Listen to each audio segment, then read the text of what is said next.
The following program contains names, places, and events that have been anonymized or fictionalized for the purposes of protection and safety. The following program is provided for entertainment purposes only, and any commentary from the hosts are strictly conjecture and should not be held as making any definitive statements about the truth or identity of any particular individuals or circumstances.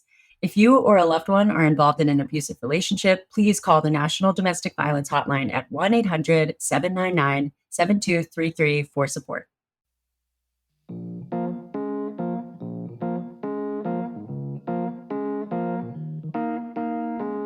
Hello, dating detective sleuthies. Hello, my sleuthies. Hello, my little sleuthies. And your little husbands who listen from the other room and pretend that they didn't initially want to listen, but then came in too. So many people say that. It's so funny. I love it so much. Shout out to the dating detectives' husbands. Thank you for being here. Yeah, seriously. I'm excited to be here for this. I don't know if excited is the right word. I know we're not excited, but we are grateful to be able for the to opportunity these stories. Yes. There it is. Yeah, we're grateful for that opportunity. So we love you guys for sharing these stories, but gosh, sometimes they are so hard to hear, right? Yeah. I mean, we'll get into part 2. I know you're all like, get to part 2, but we were just talking about how you all send us your stories as we ask, and we go through the DMs, and, some of them are so fun and empowering, and some of them are really sad and hard, and we're here for all of it. Like, we're here for you. We are reading and hearing you, even if we don't have your story as a podcast episode. And I'm glad that this can be a place where people feel comfortable sharing that, because we really, really care. Shall we recap part 1 of Jubilee's story so we can continue? Hannah, give us a recap. Okay, if I forget anything, jump in. So Jubilee is a young girl. I mean, 1920, I think is when we started. Yeah. And she was at a Christian school of supernatural ministry that had some, as you can imagine, supernatural beliefs, literal Bible interpretation. So they were really like I think I made a joke about like, oh, is somebody going to walk on water? And she was like, no, like people thought they could. So it was that kind of school. And there was a lot of prophecy and religious influence in terms of who you could be with. Like, and people really wanted to find a partner. Ring by spring, which a lot of you have said you connected with or have experienced. So then she went to another school as like an internship and met Ted. Fucking Ted. Who was the church janitor and the charmer of the century. Just love bomb galore. They get engaged, especially after a religious figure said at a big event that he had a prophecy that God was giving him Jubilee. Yeah, like that was like she was a special gift. Yeah, because we're gifts. I mean, we are gifts, but like not objects. You know what I mean? But yeah, so then she had the whole community rooting for their relationship, and she really wanted it to work as one does. And he was great. I mean, he was like all these signs that he was awesome. So they get together, and it becomes slowly more and more abusive, isolating. He's like, it's so heartbreaking. Yeah. He like really humiliates her and has some delusional beliefs. So where we left off is where he has told us that he wants to move to Atlanta to become a big shot, big time director and own Disney. Own all, like literally own all of Disney. Okay, fella. And she said that in Atlanta, the abuse started to become a little less frequent, but a little more violent. And we will find out where it goes. So yes, trigger warnings, physical, emotional, and religious abuse. Y'all, sure. This is hard to hear, just FYI. Yeah, but it is good to talk about. As some of you definitely said, you notice a lot of the textbook signs of abusive relationships, which when you're 18 or 19, you're not as privy to usually. So right, not that it's her fault, even if she was privy to them, because they're good at it. I think the more we talk about it, the more we make it obvious. So let's keep talking about it. Let's keep the conversation going.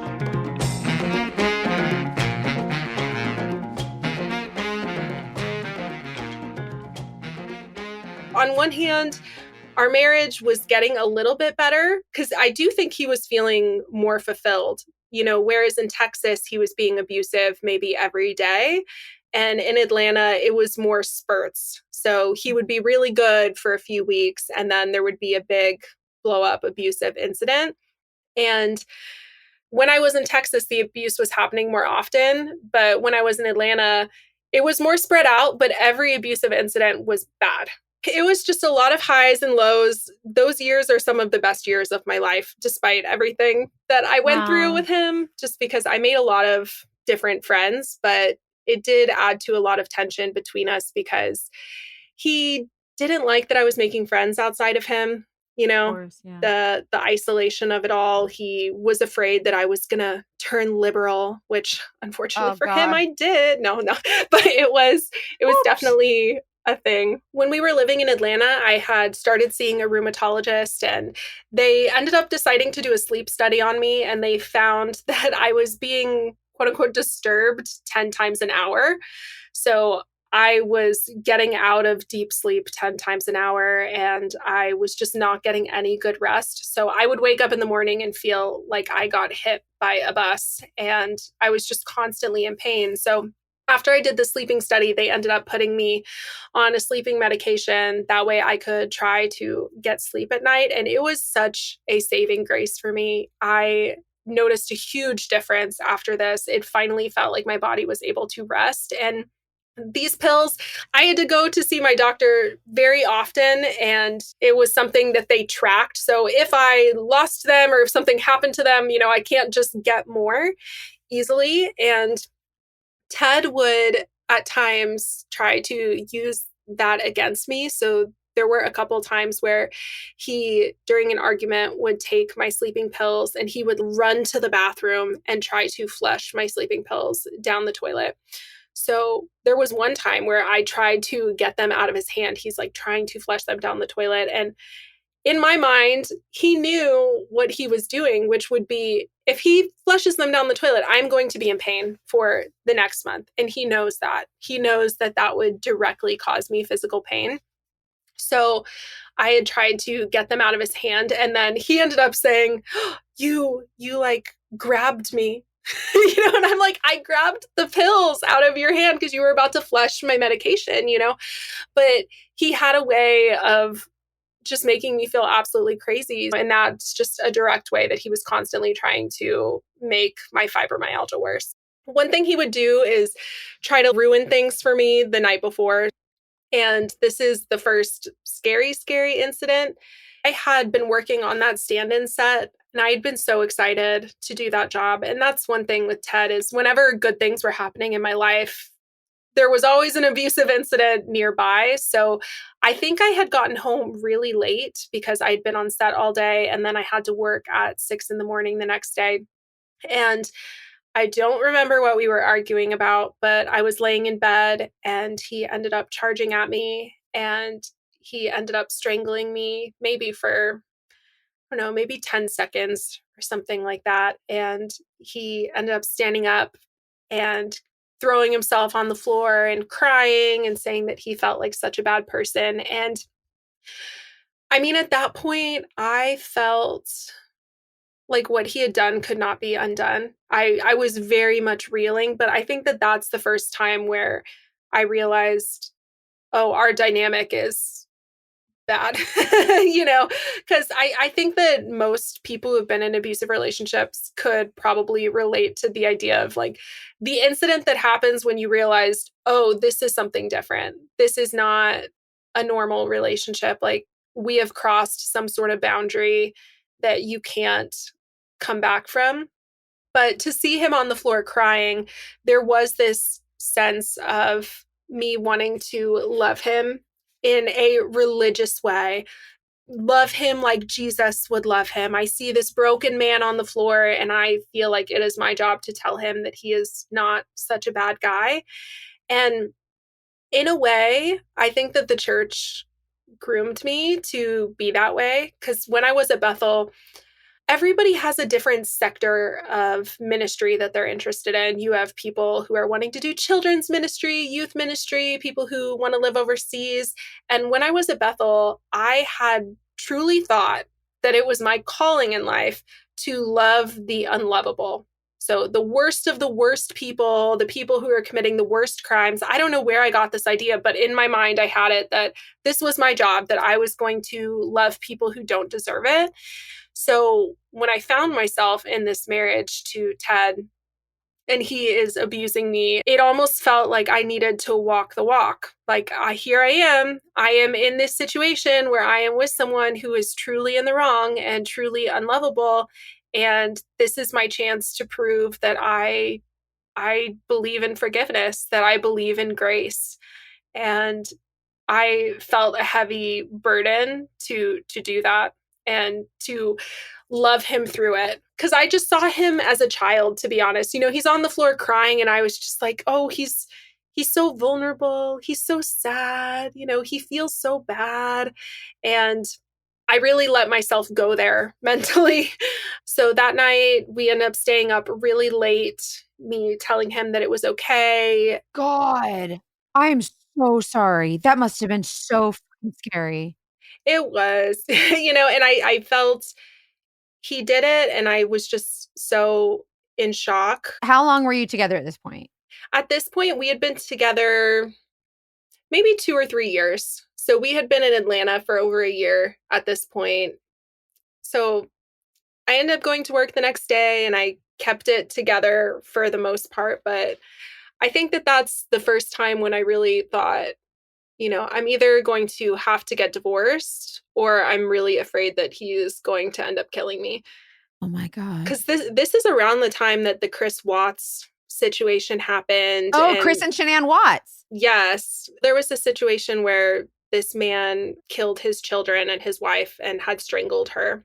And it was so horrific. And I just remember laying in bed next to him, and he was asleep, and I was on my phone reading the details of this story. And I remember people saying, we never thought that Chris Watts would ever do this. He seemed like such a good guy. And I just remembered thinking, if if this happened to me, and if he did end up killing me, there are so many red flags that I am ignoring. And I really felt like that could be me.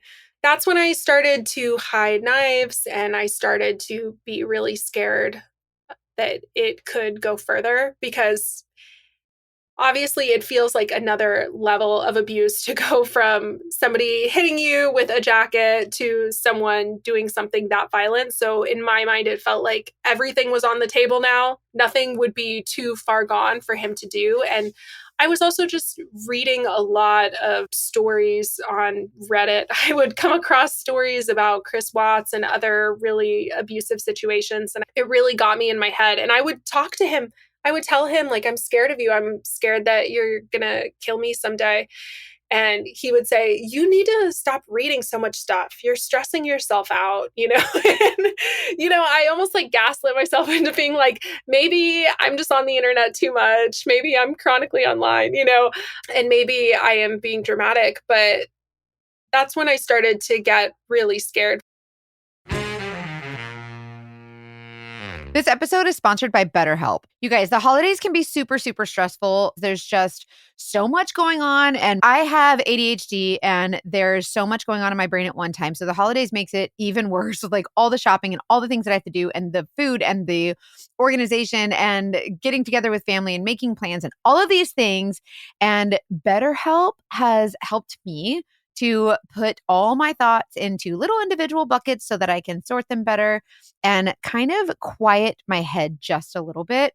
But I really do love the holidays for the things that make me happy and cozy. I'm encouraged when I talk to my therapist at BetterHelp, and they kind of share the things that I could do to be more positive instead of focusing on all the craziness in the holiday season. I have greatly benefited from therapy with BetterHelp, and it's really easy. If you're thinking of starting therapy, give BetterHelp a try. It's entirely online. It's designed to be convenient, flexible, suited to your schedule, even during the holidays. Just you fill out a brief questionnaire, get matched with a licensed therapist, and you're on your way. And it's just a great place to talk to someone unbiased without having to worry about being judged. It's really nice just to have someone just to talk to and let it all go. Find comfort this holiday season with BetterHelp. Visit betterhelp.com/TDD today to get 10% off your first month. That's BetterHelp, HELP.com/TDD. You guys, you kind of probably know my husband more intimately than you should, but that's just because I keep talking about the Miracle Made sheets. My husband sleeps really sweaty. He gets hot and I sleep really cold. It is not a match made in heaven when it comes to sleeping, just because of the temperature in our home. He's a penguin. It's freezing in here, but he still is hot. Anyways, if you wake up too hot or too cold, I highly recommend you check out Miracle Made's bed sheets. They're inspired by NASA, which is so cool to me. And they use silver-infused fabrics that are temperature regulating so you can sleep at the perfect temperature all night long.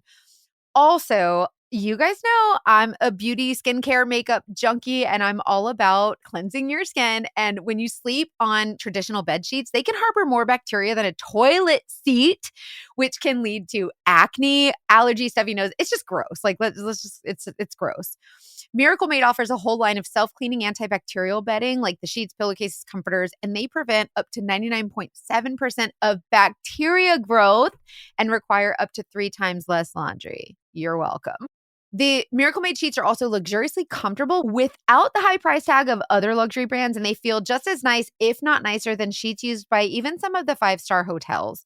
Go to trymiracle.com/TDD to try Miracle Made sheets today. And whether you're buying them for yourself or as a gift for a loved one, or because you want to sleep with your husband comfortably and not all sweaty, if you order today, you can save over 40%. And if you use our promo TDD at checkout, you'll get 3 free towels and save an extra 20%.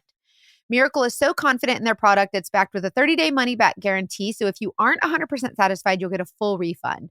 Upgrade your sleep with Miracle Made. Go to trymiracle.com/TDD and use the code TDD to claim your free 3-piece towel set and save over 40% off. Again, that's trymiracle.com/TDD to treat yourself. Thank you, Miracle Made, for sponsoring this episode. So I was very much struggling with this idea of, well, God wanted me to be with him because this freaking prophecy, and how much is it my responsibility to show the love of Jesus and forgive him? Because that is another thing that he would throw in my face, is he would do something very abusive and I would not be able to get over it. And I'd say, I just don't really want you to touch me right now because I'm still stressed out about what happened. And he would say, well, you're not showing the love of Jesus. I hate that. Okay, so he's using that. Okay.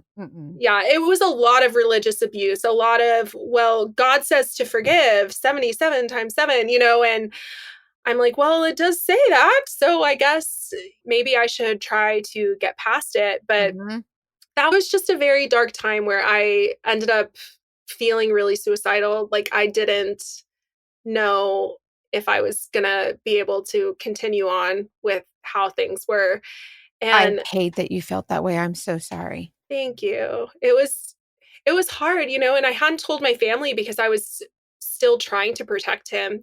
My family, God bless them, they had no idea what was going on. They had seen him get mad maybe one time at a family function, but other than that, it was, he's such a good guy. He loves her so well. And I just didn't want to make the situation between him and my family worse because they loved him, but little did they know that he hated them. So I was like, well, if I go tell my family, then he won't play nice anymore. He's not going to want to go see them anymore. And it's just going to make my life harder. He and knows that too. Really he knows won't. that. They know that. Yeah. Yeah. Yeah. So it was isolation 101. But during this time, something good did happen. I ended up deciding that I wanted to nanny. So I had gotten on this Sitter City website and I had applied to this job. And the lady said that she wanted me to come to the house for the interview. And I was a little nervous about that because I'm like, I don't want to go to someone's house. So I just Googled her name. I was like, okay, I'll just Google her name, make sure that no arrest records come up or anything like that. And all of a sudden, my computer is filled with a bunch of red carpet photos of this woman and her very famous husband. And I was like, what is happening right now? So I wasn't sure if it was a scam, but also we are living in Atlanta where things are being shot all the time. And they did say that they only needed a nanny for like 4 or 5 months. So I was like, I guess this is legit. So I ended up going and it was them. And I ended up getting hired to be a nanny for their kids while they were filming. And it was just a very highlight of my life. You know, I had so much fun while we were out there. Much. We got invited to their Christmas cast party. It was so fun. And I'm like in this room with a bunch of famous people. It was just such a happy time. When I look back on 2019, it was the best and the worst year of my life all wrapped into one. At the time, I was posting self-help stuff. I had like started a blog and I was posting about like how to be happy because I had been able to help my fibromyalgia a lot. I had been reading a lot of self-help books and I had been meditating and doing yoga. And then I got this job working for the celebrity. So in my mind, things were going so good. And I felt like everything that I could control in my life was going really well. But TED was this factor that I could not control. So it felt like I did the best I could with what I had. But at the end of the day, I could just not control him or his moods or how he would treat me. And I think that is why the abuse ramped up. And he even said as much. He said, I am afraid that you are going to thrive and you won't need me anymore, because I feel that he knew that I was starting to be a whole person and that I was starting to be happy. And that really scared him because he knew I wouldn't need him. So it was a weird time feeling like I am so happy every time I was on set, every time I was with this family. I really liked myself. I liked my life. I would tell my family how much I loved Atlanta and how I didn't want to ever come back. And I think that also led to me not wanting to leave, because there was this part of me that didn't want to blow up my life. Because what if I get divorced? I'm going to move back home to Texas and I have to restart everything. And I just wanted everything to stay the same. So there would be times where I would literally tell Ted, just promise me that you won't be abusive anymore. Just promise me that you're not going to do anything bad ever again. And I swear I can get over it. Everything that you've done in the past, as long as you just don't do anything going forward, I told him, I know myself and I know that I can forgive you and get past it. But it was just this factor that I had no control over. So while I was working for the actor, this was around December of 2019, I believe, there was a situation at Bethel. So at this time, I am not as connected to Bethel as I was. Ted was still all about Bethel. He still loved their teachings. He was super all about it. But I was starting to deconstruct some of the things that I thought. And a lot of that had to do with Ted. You know, he would tell me that this is crazy, that he used to hope that he would come upon a car accident where someone has died so that he could go pray for dead people to be raised from the dead. And he would tell me that he wanted to crash funerals to raise people from the dead. And I used to tell him that is so insensitive, you know, like to show up to somebody's funeral and to go pray for them. And he would always tell me, well, if they're raised from the dead, don't you think that they would be happy? Don't you think that they want their loved one raised from the dead? And I was like, in theory, but it's not going to happen. So I was just starting to realize that our belief system could be very painful. Yeah. And very insensitive. That was another thing that I was realizing, having been on the other side of it, having fibromyalgia and chronic pain, and having these church members pray for me and be so insensitive and tell me, well, maybe you have some unforgiveness. Maybe that's why you're not being healed. And if you just had enough faith, you wouldn't have fibromyalgia. You wouldn't be sick if you just believed that you didn't. So I was feeling very burned by this entire Bethel cult charismatic circle. And this all really came to a head in December of 2019. So there was a situation where a worship leader's child, I think she was 2 years old, Olive, she ended up passing away in her sleep. Aww. And it was absolutely heartbreaking. And the first time I heard about it was because on my Facebook, all of a sudden, I just saw all these posts and it was #WakeUpOlive. And essentially, the church was praying to raise this baby from the dead. And the parents were obviously supporting this because they were in deep grief and they wanted their child to be raised from the dead. And nobody was telling them that this was just what was happening, and trying to give them grief counseling or anything like that. They really just fed this delusion. And this ended up going so viral to the point where BuzzFeed ended up writing an entire article on some crazy church out in California is trying to raise a 2-year-old from the dead. And I think they ended up praying for 6 or 7 days. And there was a 24/7 worship thing happening at Bethel where people were going and they were praying, and people from all over the world were interceding that this baby would be raised from the dead. And I remember telling Ted, sitting in our living room, I said, this is so sad and not okay. Like, these parents are in denial and they need grief counseling. And I'm just super against what is happening over there. And I'm so embarrassed that I am even affiliated with this church.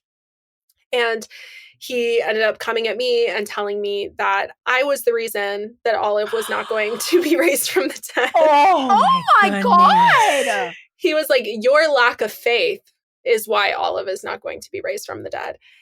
And this was a huge fight between the two of us. So it was just the boiling point of our differing beliefs, us realizing like we do not believe the same things. And this is when something really crazy happened. So this job working for the celebrities, they ended up approaching me and saying that they were going to go back to LA after this film was done wrapping, and that they wanted me and Ted to move to LA to be their full-time nanny.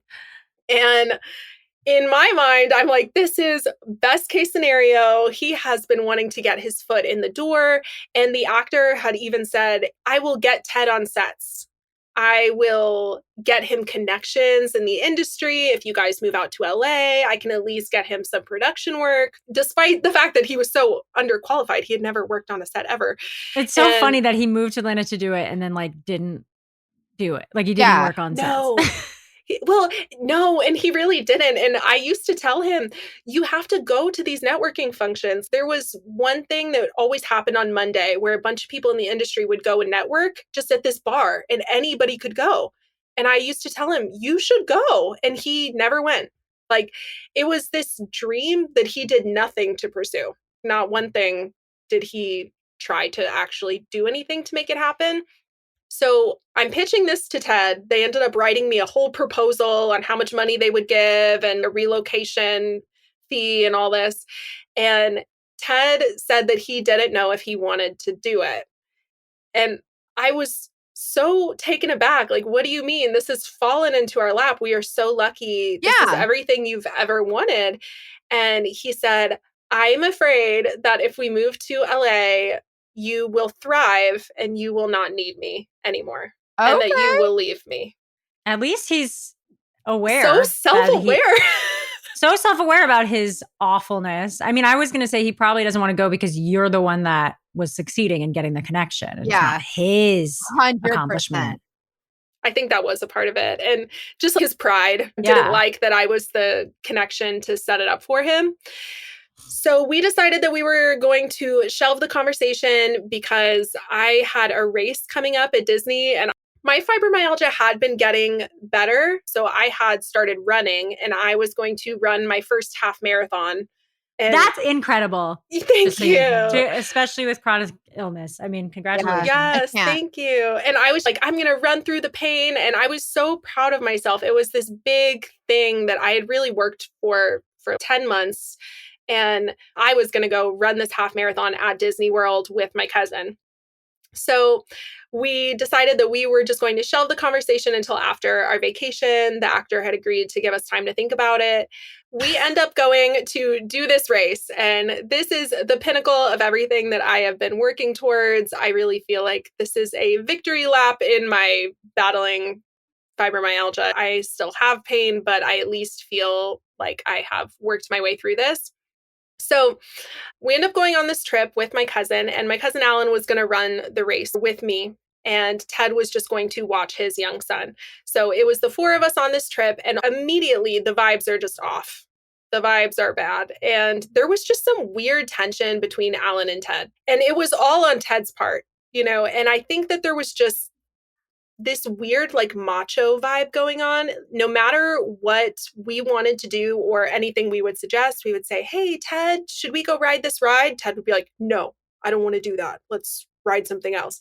And he was being so combative for no reason. So we did not know why he was in such a bad mood, but my cousin was picking up on it. And it was really the first time that my family was seeing this side of him. So here I am panicking, just trying to keep it all under wraps. Like, let's just have fun. So there was this new ride that everybody wanted to ride at Hollywood Studios, and we needed a special ticket to be able to ride this ride. So it was one of those things where you have to wake up early in the morning and you have to get on the app in order to ride this ride because it was a brand new one.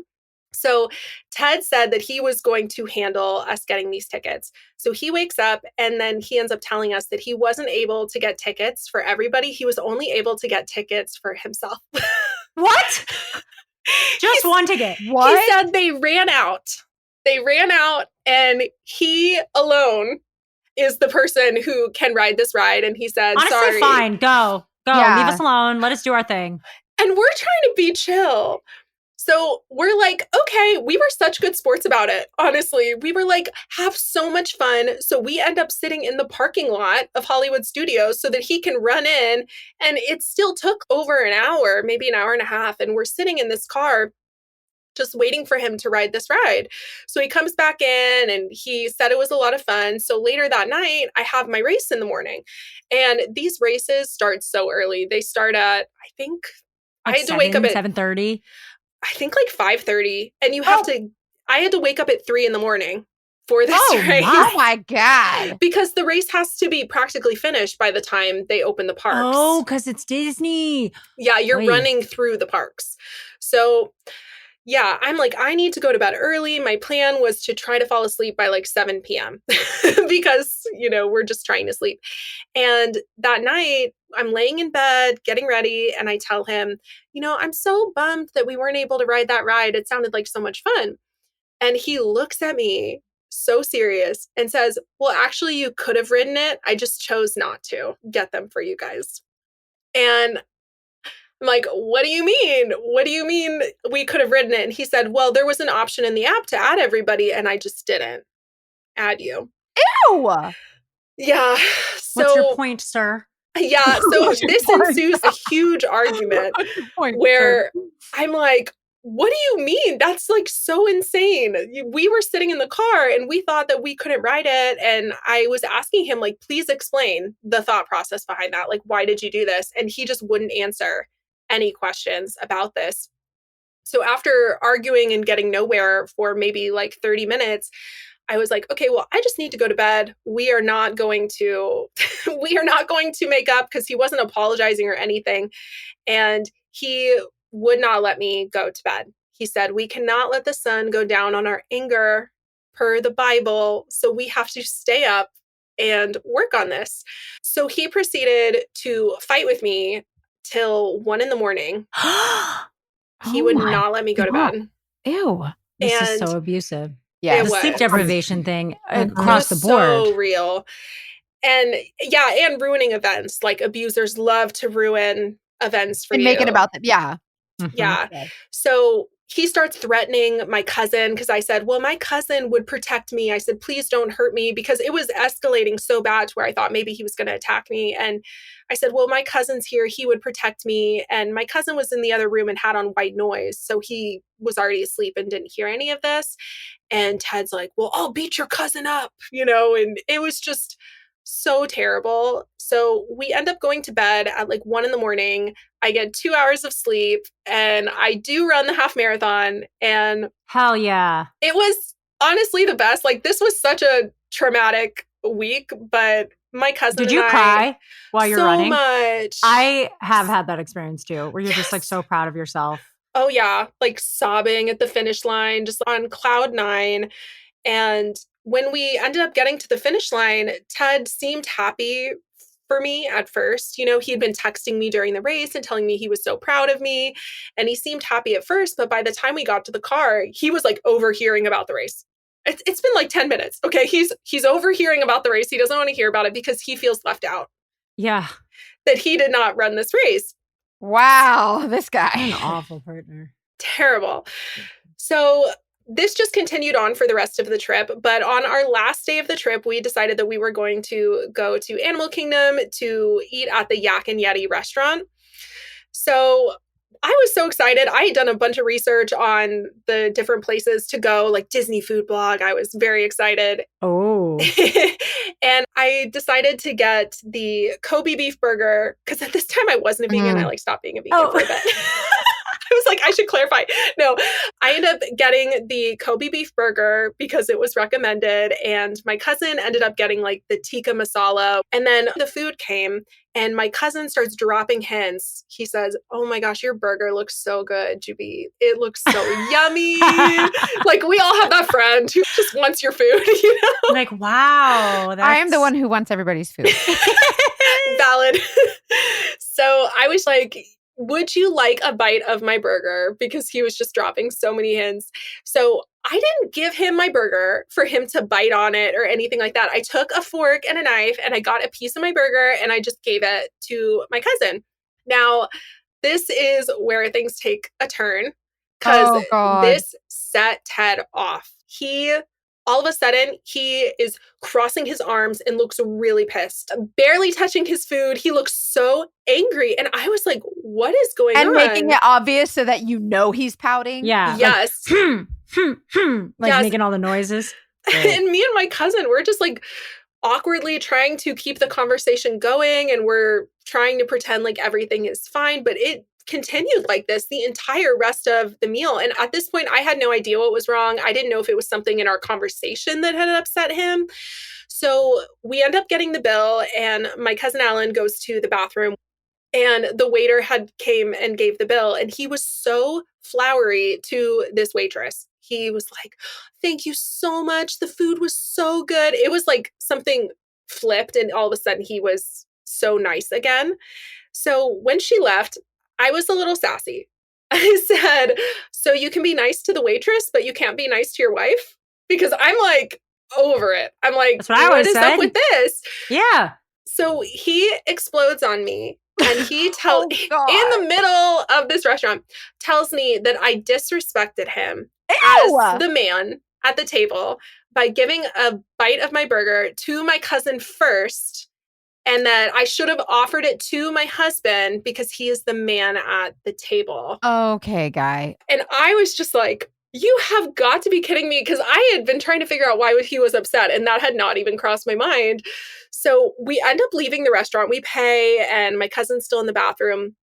And we are outside of the Yak and Yeti restaurant and he just starts screaming at me in the middle of Animal Kingdom. And I kid you not, a crowd is forming around us. And I'm like, we are going to go viral on freaking TikTok or something because it was so cringy. And he just started telling me that he was going to strand me in Florida, that he was going to take my cards and throw them in the parking lot, and that I would have no way to get home. Oh my God. Did anyone say anything? No, they did not. And in fact, my cousin came out and, you know, my cousin was like, I'll just let you guys talk.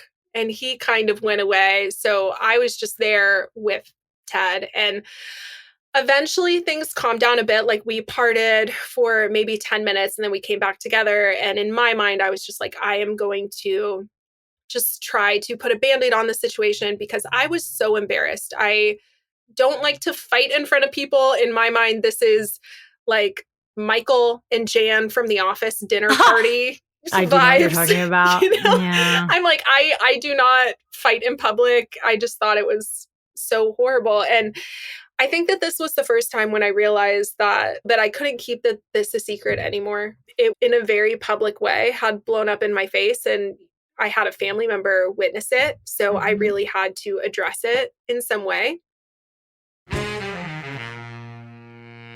'Tis the season. If you're giving gifts right now, you got to go check out Quince before you check anywhere else. I'm telling you, Quince is our favorite for luxury items at lesser prices, but still great quality.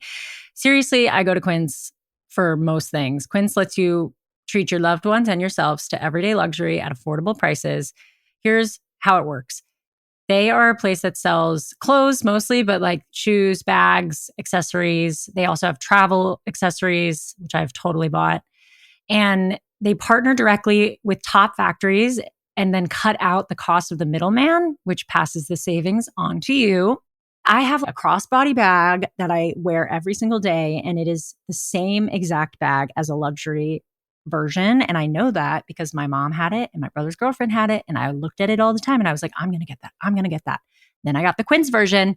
It's the same thing. And it was like half the price. I've gotten a Mongolian cashmere sweater, which started at $50. That's the prices. I got it for $50. Like unreal. I got a band for my Apple Watch, which I get compliments on all the time and was, like I keep saying, way more affordable than some of the places where you would think to go for that.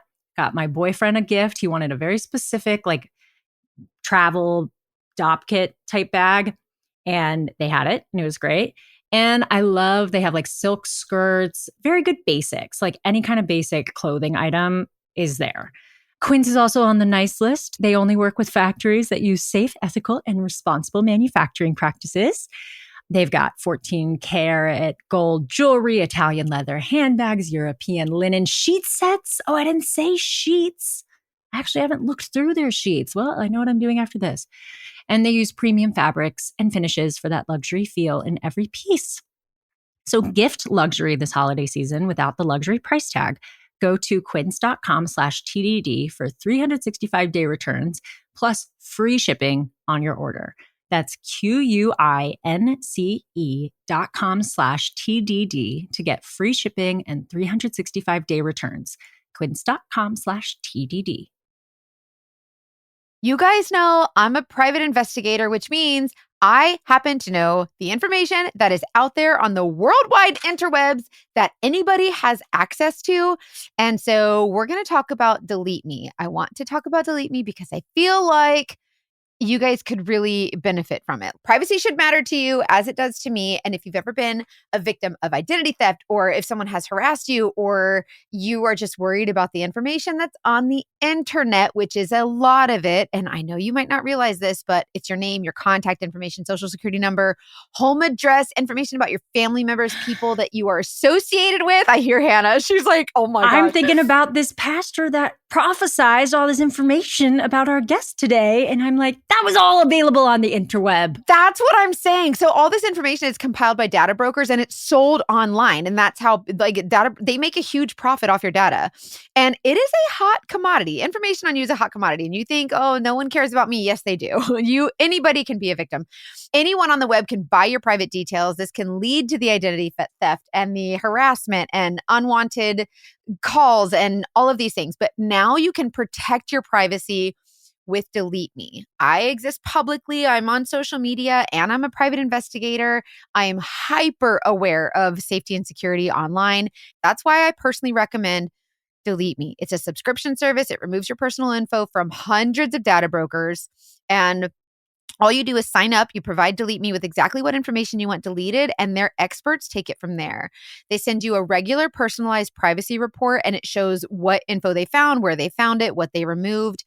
And it basically does all the hard work of wiping you and your family's personal information from the data broker website. So they're constantly working for you. Take control of your data. Keep your private life private by signing up for Delete Me, now at a special discount for our listeners. Today, get 20% off your Delete Me plan when you go to joindeleteme.com/TDD and use promo code TDD at checkout.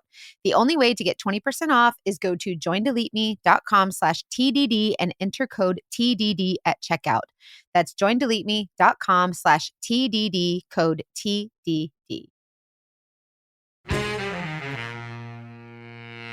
We ended up going home to Atlanta. So that was a half day at the parks. And then we ended up flying home. And I knew that I was going to need to talk to him about this the next day, because at this point, I'm realizing that I don't know that I'm ever going to be able to have kids with him, because knowing that he yelled at me in front of a 2-year-old, I finally realized, wait, he obviously has no self-control at all.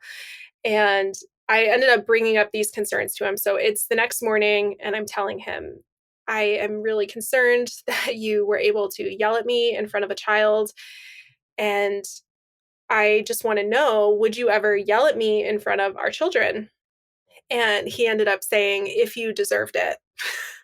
So that is when I said, well, then I won't be having kids with you. Because I knew that I would never put a child through that. No, I love you for that. Thank you. But that must have been really scary because I'm scared right now. Yeah, it was. And I said, I won't have kids with you then. And then he ended up charging at me and he strangled me for the last time. And it was a lot worse than the first time. After I couldn't swallow without pain for like 10 days. It was very scary. And oh my God. He ended up stopping. And then I said, please leave. And he's like, well, I'll just call the cops on myself. He's acting like a victim again. And I said, go I'm going to turn myself in. Oh, I hate it. And he used to say stuff like that. Well, I'll just call the cops on myself. And I was like, can you just leave? Just go get the groceries that we need. And I will talk to you later. I really need time alone. And I'm scared of you right now.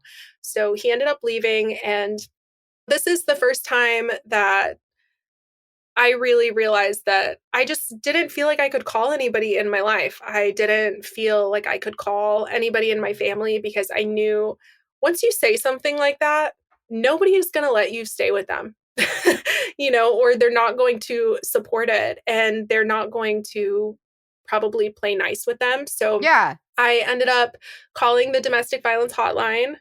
And I think the reason I thought about them is, I don't know. I think maybe I read Chicken Soup for the Soul growing up. And I remember they would add the hotlines in there. And at the time, I was like, well, maybe that would be a good way to go because I can talk to somebody who has no idea who I am. It will not directly affect my life. And I can kind of just like shout it to the void.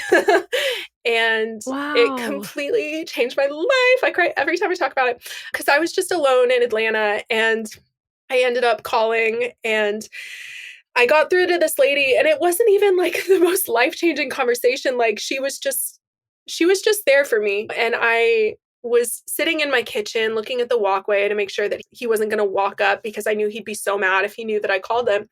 Yeah. And I told her what happened. And I know it sounds so stupid, but I genuinely still did not know if I was in an abusive relationship because everything felt so counterbalanced with the good things that he would do for me. And it wasn't always scary. Like we're still watching TV shows together. We're still going on dates. We're still having good times. So I was just very confused because I felt like abuse had to look like a specific thing. I thought that abuse looked like black eyes and a bunch of bruises. And to that point, I had not had bruises really or anything like that. Although he had, well, that's not true. There was one time that he body slammed me. That was bad. But I mean, God. it was, just times where it would be very good and then it would be very bad. So I'm on the phone with her and I'm telling her, I don't know if I'm in an abusive relationship. And she said, well, can I take you through a list of questions and you just tell me yes or no to these questions? So she ended up reading me like 14 or 15 questions. And a lot of them were like, has he ever put his hands on you? Has he ever called you this name? Have you ever felt fearful? And has he ever withheld money from you? And at the end, she ended up telling me that I had said yes to, I think like 11 or 12 of the 13 or 14 questions. Wow. And for me personally, that's what I needed. I needed data in my face to be like, this is the questionnaire and this is what the results say. And what you are experiencing is abuse. And it's like getting a diagnosis. Yeah. And I started to defend him. I said, but he's not bad all the time. And I remember her telling me, well, if he was bad all the time, he knows you would never stay.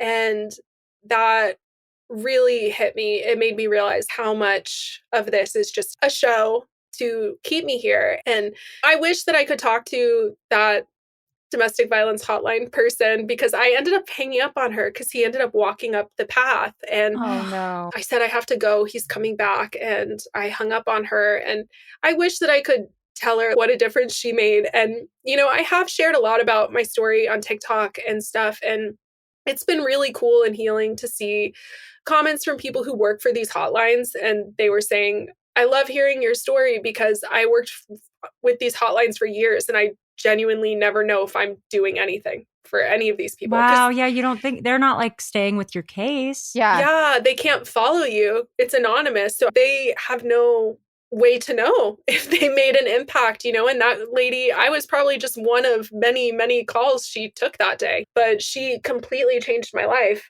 And she was great about not telling me that I had to do anything. And I think that that's something that's really important is, yeah.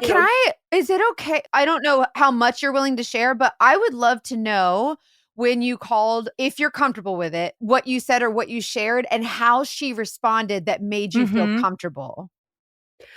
I think that she didn't try to tell me what to do. She was just telling me that it was dangerous, that he had put his hands around my throat. Like, obviously. To kind of solidify your feelings. Like a validation. Validation that it was serious. And one thing, and I don't think I've ever shared this before, but I had a lot of shame in this relationship. And there was a time where, I think it was the year that I left, there was a time where he was being so abusive and he ended up making fun of people in my family who had been sexually abused. He was a terrible person. So he would say, you're just a victim like everybody else in your family. And he would like mock our abuse. Man. And during that time, I ended up, this is the only time I ever did anything in our entire marriage. I got up and I pushed him. And that is when he picked me up and then he body slammed me. And, now that I've educated myself, I know that he was trying to get a rise out of me. But at the time, I felt so much shame because he ended up telling me, if we ever got divorced, I would tell everybody that you're abusive too. I would tell everybody that now he can use it against you. Yeah. And you can now look at when he does things like that and he can twist it on you and be like, well, we're the same, which you're not. Yes. You're not. And that's what he would do. He would be like, well, you're just as bad as me because of that one time. Oh, okay. And I also felt emotionally blackmailed because I felt like he would go slander my name to everybody if we ever got divorced. And one thing that the domestic violence lady, it was so powerful. I told her about that. I said, well, I'm not perfect. There was this one time. And I said, but he says that he would tell everybody. And she told me, you don't know how common that is. She said, so many women call me and tell me that they've done one thing and they think that they're as bad as these men, And I think hearing her not judge me was one of the biggest things that she did for me. That it was a very common response and a very common thing that abusers try to get you to do. That way they can use it against you. So, yeah, I think her just telling me that I didn't have to do anything, that she was just there to listen and provide education. The more someone's there to listen is the most important thing, not telling you, oh, you need to get out or what to do, like you said. So I think that's great that you're sharing that. Thank you so much. Of course. And I also just love that your story is going to inspire other people to make that call.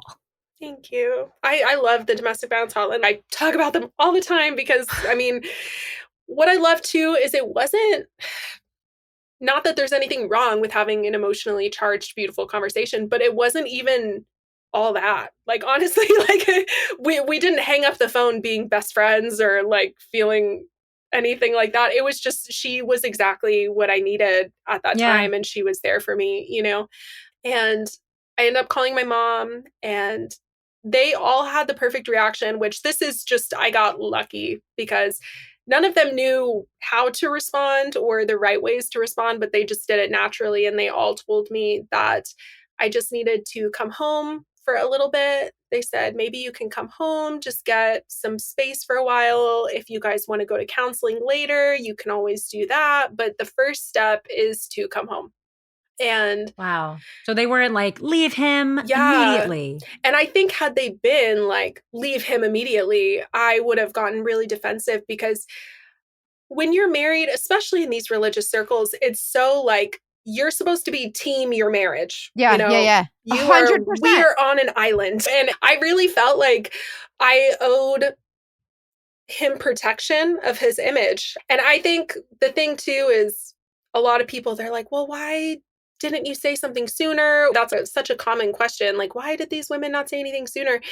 The truth is, I wasn't going to say anything until I was ready to leave. Thank you. That's exactly. Because then it tarnishes their image. And then y'all are going to judge me for staying with him. If I wanted our marriage to work, I felt like I really had to protect him and make it easy for everyone to love him.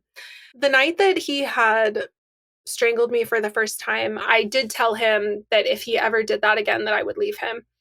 And I wish that I had stuck to that. I didn't, obviously. I did leave the second time that he strangled me, but there were other times where one time we were at Disney and he almost broke my finger. And there were other times where he was physically abusive. But in my mind, I felt like if you didn't leave when he strangled you, you can't leave when he sprains your finger. Like, you can't do that. It felt like I couldn't leave for anything less extreme. So in a way, when he strangled me the second time, I felt a little relieved because it felt like, okay, now's my opportunity. Now I can leave. So I ended up telling him that I was going to go back home, and thankfully he let me. He definitely thought that we were still going to be together. He thought that it was a short-term separation, but he was just happy that I didn't call the cops on him because I think he did know it's a felony, and he could get in some serious trouble for that. So he was just happy that I didn't call the police, and he said that I could go, and he ended up dropping me off at the airport. I think it was the next day. And wow, I ended up kissing him goodbye. And I remember when I kissed him, it wasn't like this romantic thing. I genuinely remember thinking, I'm probably never going to see you again. And this is a goodbye to this phase of my life. Like, I'm most likely not coming back. And I ended up filing for divorce a while after. This all happened right before COVID. So I left at the end of January. I came back. I told him that I wanted a divorce over the phone.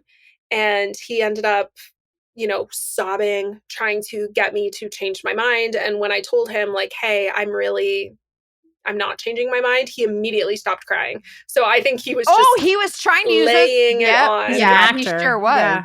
Actor. So I came back like 2 days before COVID hit, filed for divorce, and I was able to get divorced over Zoom. And, praise God for COVID for that. I can't even imagine.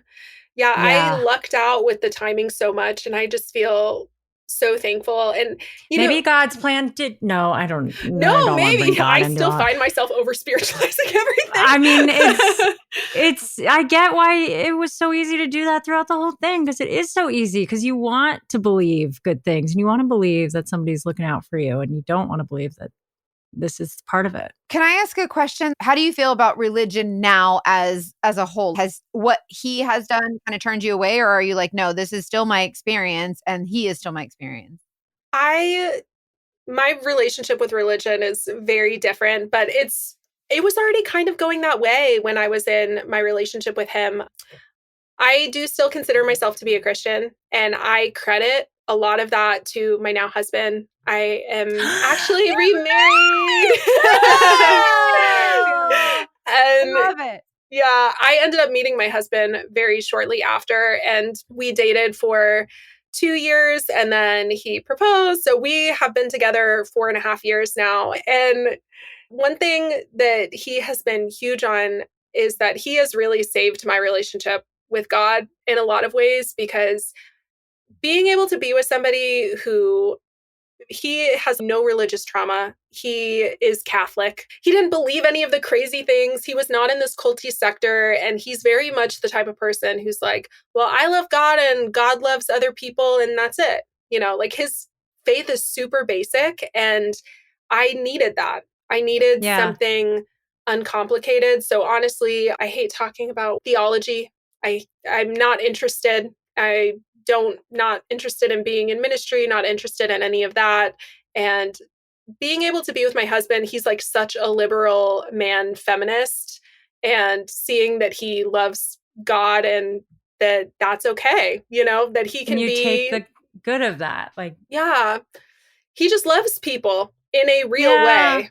And I think that that's how I've been able to maintain my relationship with God, is just by keeping it like very basic and simple.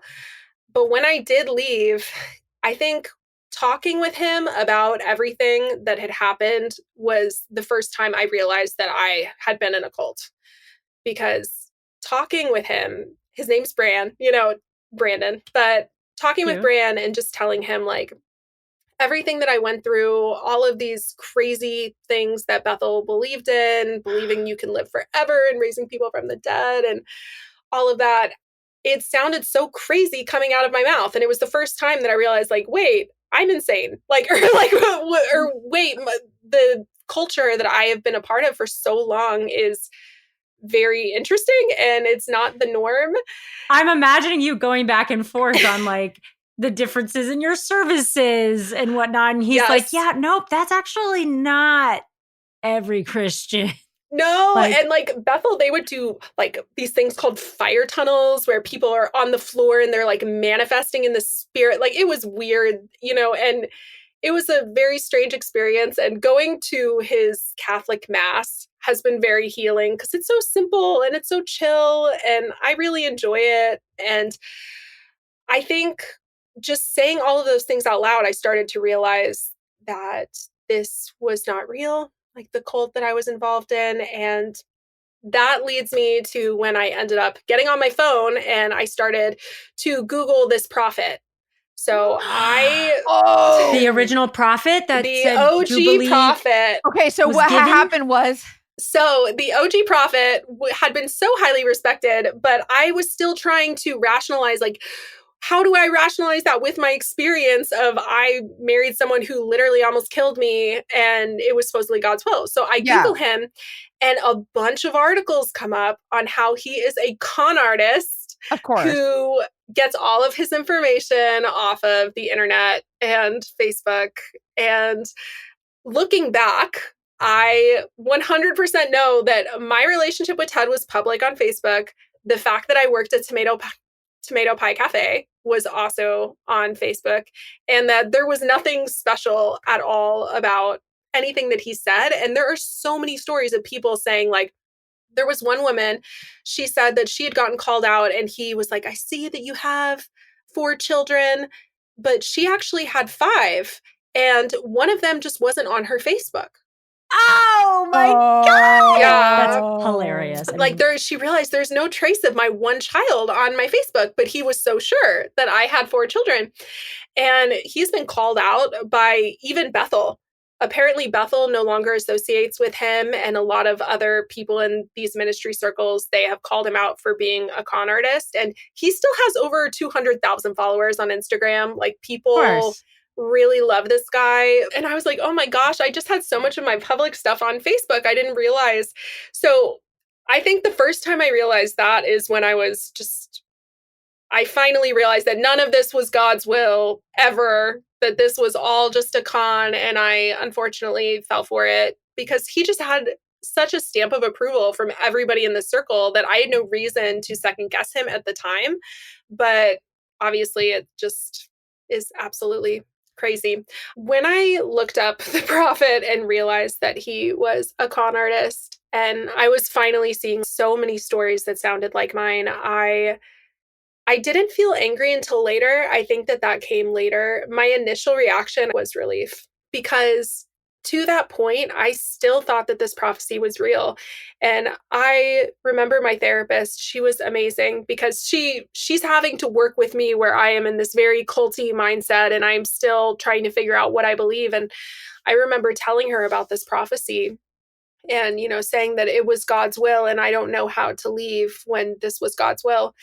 And she said the perfect thing to me. She said, well, maybe it was God's will, but he messed it up. And maybe it was God's will that you guys were supposed to be together, but we all have free will and he destroyed it. So I had been in that mindset where I was rationalizing, okay, he just messed it up and there's nothing I can do about that. But when I realized that he was a con artist, I felt so relieved that it was not real, because then I knew that I was 100% okay to get divorced. Like, there was no even little thought in the back of my head that I thought that I owed him my forgiveness or I owed him being married to him, and I did feel angry afterwards. And I think that that's something that I'm still working through. Like, I don't even know if I've really gotten to anger yet fully. I've told the story and I've talked about it, and I don't know if I've even grasped how actually terrible that is. Because I think coming outside of the cult, I just have realized how messed up a lot of these systems are. And I've just had so many other things to work through first. But it is crazy how he pretty much single-handedly could have been responsible for me dying. And I'm sure he has a lot of trauma on his hands based off of these prophetic words that he gives. There was a girl, after I've done a couple of podcasts, one girl reached out to me and she wanted to talk to me because her friend is also involved with a culty church and involved in these prophetic spaces. And her friend is in an abusive marriage. And she said that a bunch of people started giving her prophetic words saying that her and her husband needed to move to such and such state. But it's something that they had already said they wanted to do. They've always said, oh, we really want to go there. So all of these church members are trying to support them and say, well, God showed me a picture of you being in this state and that you guys are going to bring so much hope to this state.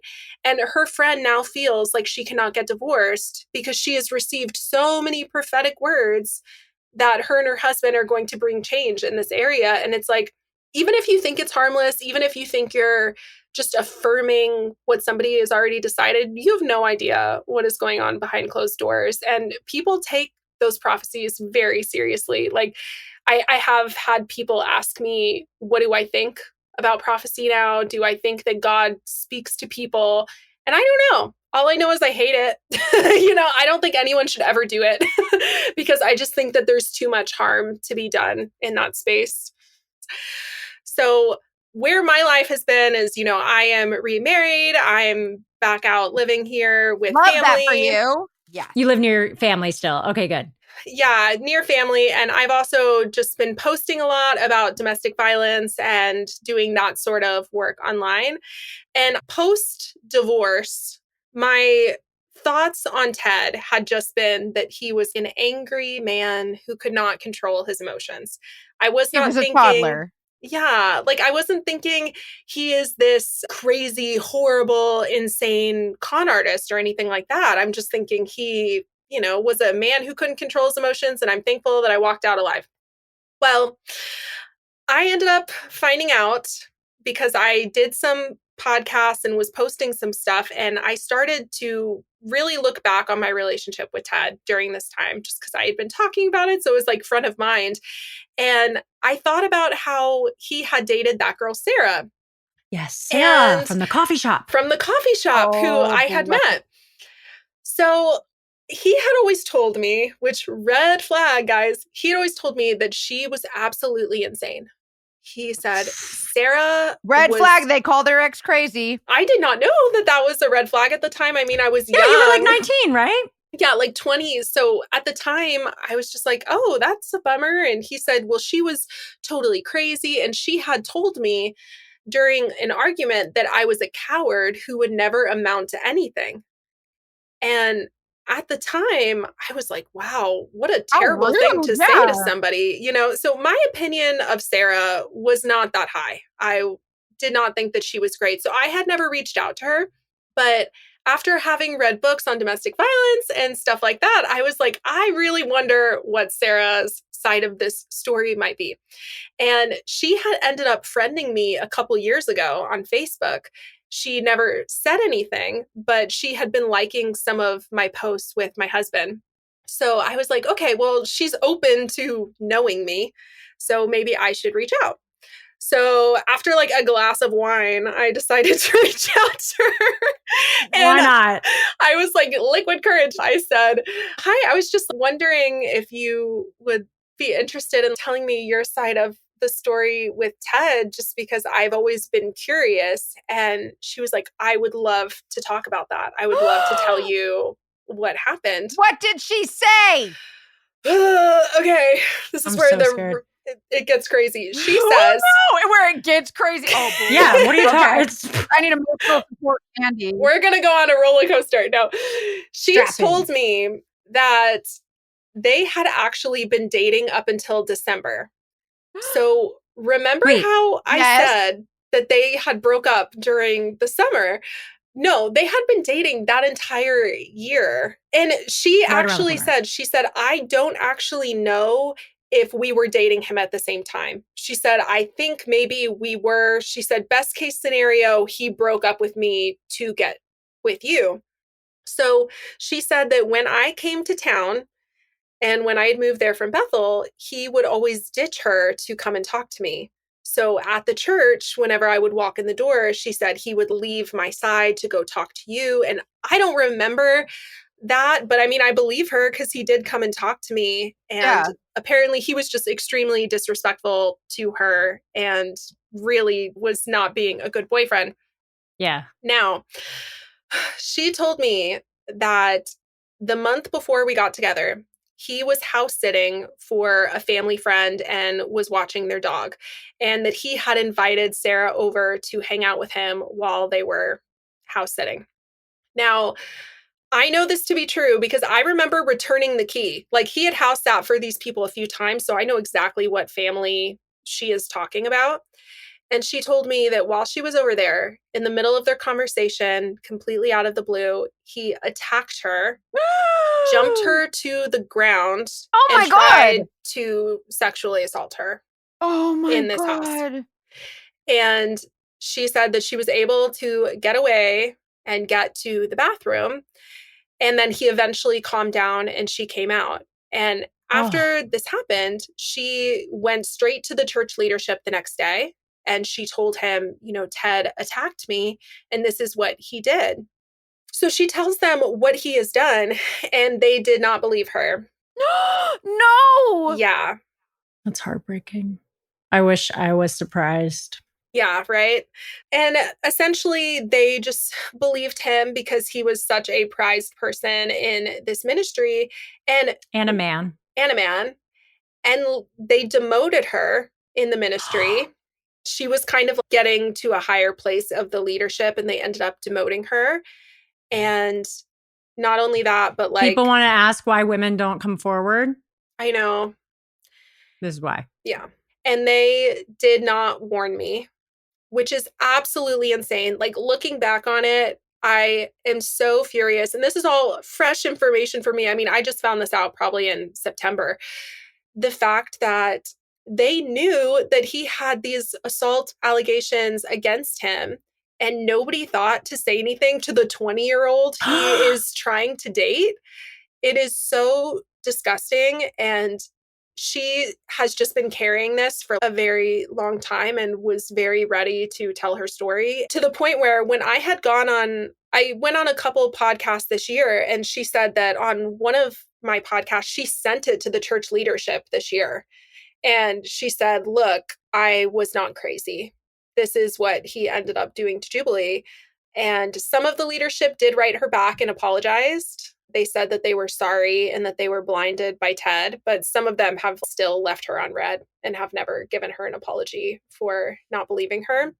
Oh my God. So that also explains why all of her stuff was at the house, was because they were together up until. Yeah, and she probably didn't want to go get it. Yeah. And then it's terrible. She said that once we started dating, this is so gross, he would go around and tell everybody that I was his Disney princess, Jasmine, which makes me want to throw up. So he was going around and saying that I was like his Disney princess gift from God, which is sick. Ew. This next part is when I realized that I never knew him at all. So remember, he had said that he had waited to have sex until he got married, and that he was very pure. He was big on his purity, all about that. To this day, I don't know if he was a virgin. I really don't know. But what I do know is Sarah told me that he was hitting up the strip clubs multiple times a week out in Pennsylvania to the point where she said that he had a favorite stripper named Delilah that he would go visit multiple times a week. While he was with both of you? Yes. Delilah. Okay. Yes. How did she find that out? He ended up admitting it to her.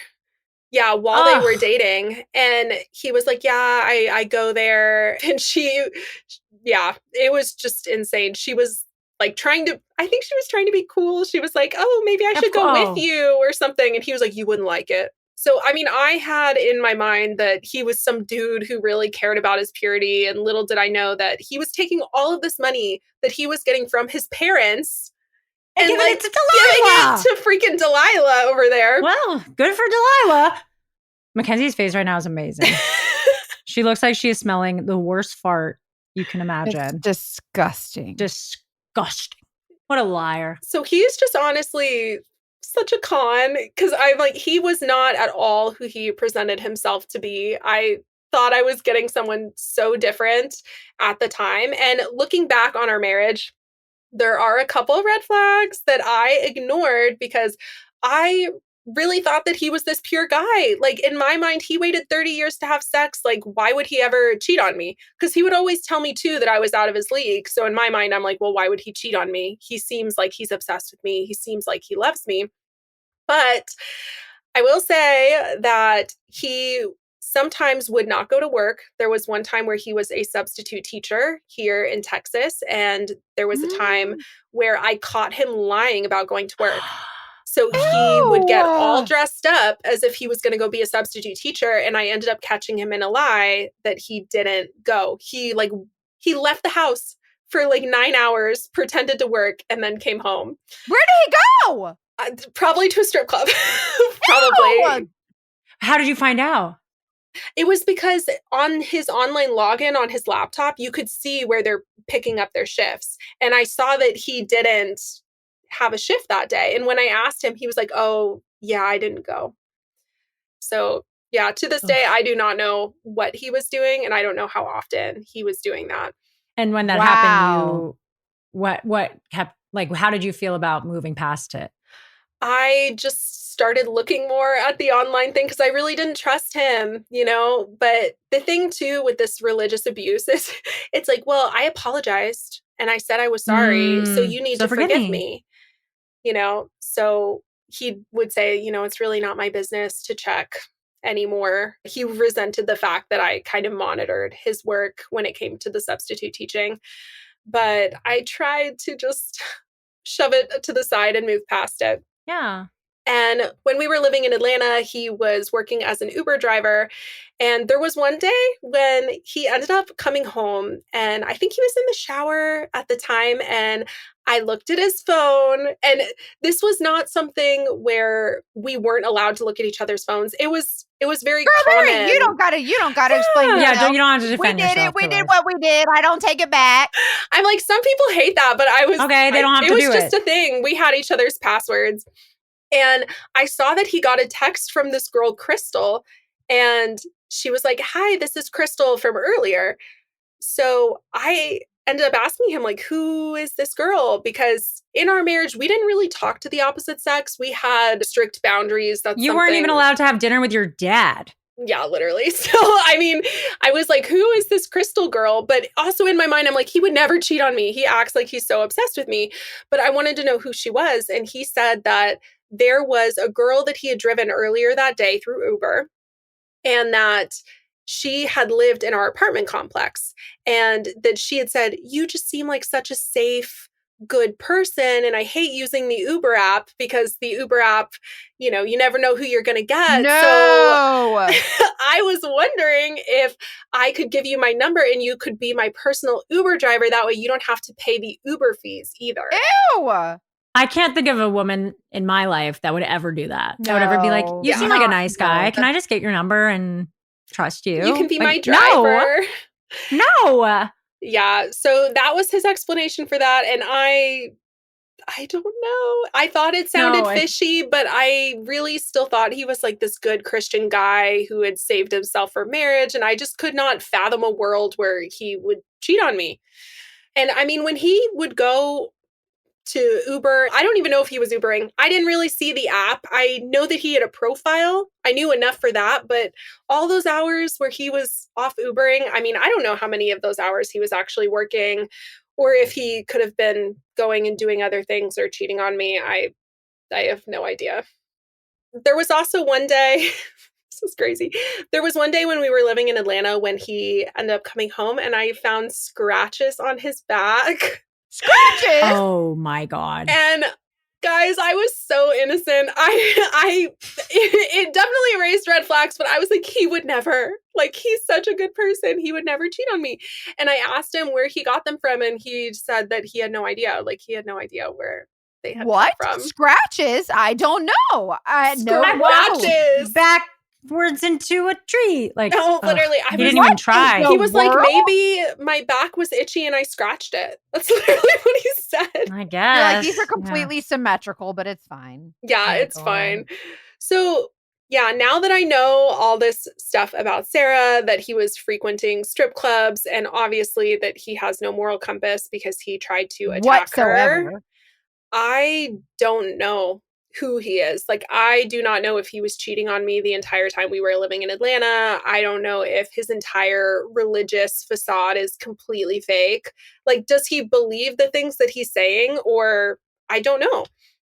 So this leads me to, in September, I found out all of this and I decided that I was going to go on TikTok and I was going to do a series called Did I Marry a Psychopath? And I ended up doing yes. Yeah. I was like, I'm quick series. Quick series. I did a 50-part series or something. Oh, yeah. Where I just like broke down a bunch of stuff. And as I'm doing this series, I ended up getting a DM from someone named Daisy. And it gets crazy. Okay. So Daisy is someone actually that I know and I have known since 2015. What do you mean? And Daisy actually did my hair on my wedding day to Ted. So wow. So she wasn't from like Hogwarts school. She was. No, she knew him from his hometown. Oh. So what happened was these were the family friends, okay, that he had known just growing up, and they had traveled to come to the wedding. And he had told me, because remember, I was planning this wedding from out of state and I was trying to find a makeup artist and a hairstylist. And he said, I have a friend named Daisy and she can do your hair for the wedding. So I literally got ready for my wedding day to Ted at Daisy's house. Now, I did not remain in contact with anybody from that time, really. Like, when we ended up getting divorced, I had unfriended a lot of people from the cult because a lot of them just were not very supportive, or I don't know. I just didn't feel safe around them anymore. So I had unfriended Daisy and a bunch of those people who I knew through Ted. Now, Daisy, during this last year, so 2024, she had found my TikTok and she had been watching my videos for a while. And I had seen that she'd been watching my videos and she'd even liked some of them that were against Ted. And that surprised me because I thought that they were still friends. What's going on with that? So Daisy reaches out to me and she said, hey, if you are open to it, here's my number. I have so much to tell you. Oh my God. Oh my God. Oh my God. I had just gotten out of therapy, right? So my hands are shaking and I immediately just called her and she answered and she was like, I have so much to tell you about what has been going on since you guys got divorced. Oh, good. Okay. So it's like the update. It's not that she was doing anything on your wedding. It's both. Okay. Well, never mind. Never mind. Not about the wedding, but here's what happened. Okay. She ends up telling me that he had moved back to their home state after we got divorced. And I was under the impression that he was going to tell everybody what he did. And this was because we had mutual friends in Atlanta, and he had actually gone to them and cried to them and said, I did this to Jubilee and I hope she takes me back. And he had seemed very sorry, which made it hard to leave him because I was fully convinced that he was trying to take responsibility for his actions, but that I just wasn't willing to risk my life. So Daisy tells me that he moved back to their home state and he went around and told everybody that I was a narcissist who abused him and that he only ever acted in self-defense against me. Oh my God. Yeah. And she said, I didn't really fully believe him. I thought maybe he was being dramatic because I know that you always seem so sweet when I met you, but that is what he said about you. And that's what everybody in our home state thinks. They think that you were the reason that you guys got divorced. And I was so taken aback by that because he followed through. He followed through on what he said he was going to do, which he said that he was going to tell everybody that it was me. So they ended up just hanging out more and more because you have to remember, they have been family friends since I think 2007. She has known him a very long time because Ted used to go to her dad's church. Okay. Got it. So they also have the church ties. Yes, church ties. And there's another couple that she's related to. So he's kind of friends of this entire large family. Okay. And they were all just trying to be nice to him when he came back because obviously he got divorced and he's sad. And so he starts volunteering at their church. And this is when tragedy really strikes for Daisy. And I feel so bad for everything that she has had to go through because in 2020, her dad, the pastor, ended up passing away from COVID. Oh. And then her brother-in-law ended up passing away from cancer. And then her husband, who she had been with since she was a teenager and had 5 kids with, ended up passing away from cancer.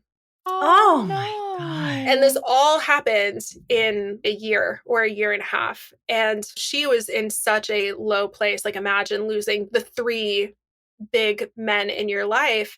That's unreal. And, I was so heartbroken for her when her husband, Chris, passed away because, they were just such a perfect couple. And Chris had actually been in our wedding. He was a groomsman in the wedding. So Ted was really good friends with the husband. So after these family members pass away, she's obviously going through a very hard time. And I do want to say real quick, remember, Ted is 10 years older than me. Daisy is roughly 10 years older than Ted.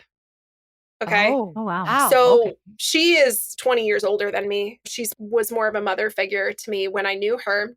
Yeah. And she's just going through this very hard time after these losses. And Ted swoops in and tries to love bomb her. But he ends up swooping in and he starts taking care of her for pretty much an entire year. He starts doing her laundry, her dishes, doing her grocery shopping, and he was tucking her in at night and praying over her before bed and was just acting like a total knight in shining armor. And she was not really into him, but she decided to give him a chance because she was just in a very dark place. And in her mind, she was thinking, I've already had the one true love of my life, but maybe I could have a companion with Ted. So she ends up agreeing to see how things will go because he professed his love to her and he started promising her the world. He was like, I'm going to take you on a European vacation. I'm going to take care of you. And she told him, okay, let's just see how things go. I'm open to dating. So after a year of being on his best behavior, literally the week that she agrees to give him a chance, he turns abusive.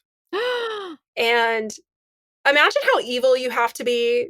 This woman has lost so many people in her life, and he proceeds to torment her for a year, which, by the way, just so everybody knows, they both are okay with me telling this story. I asked them both.